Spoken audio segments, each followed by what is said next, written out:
Come learn psychology of Bhagavad Gita with me, verse by verse. In verse 35, after Arjuna has had his all kinds of breakdowns, he looks at Krishna and makes a bold declaration that even if they attack me, I will not kill them.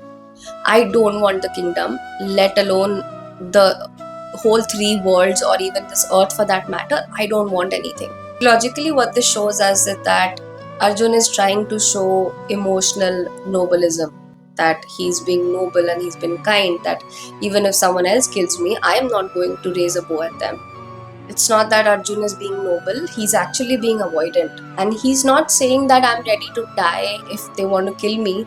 He's not saying that from the point of view of spiritual peace, that I am ready to die now. If life takes me, I'm at peace with it. He's saying it as a way of escapism.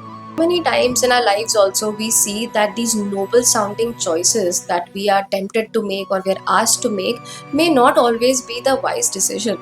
For example, if you're in a relationship with someone and you've fallen out of love with them, and unfortunately there's nothing you can do about it, and the other person is not wrong, but you're worried that what will I do if I break up with that person, it will really hurt that person. So the noble choice is to continue staying with them.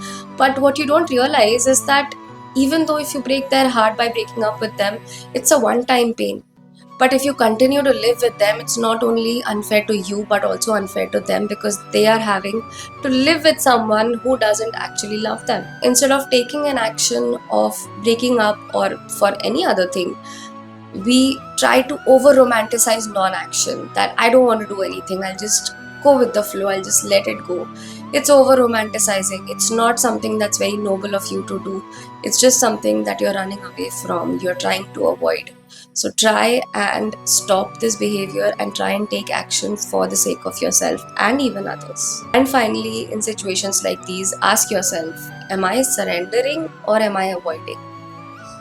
And with that, follow me for more such videos where we will uncover Bhagavad Gita verse by verse.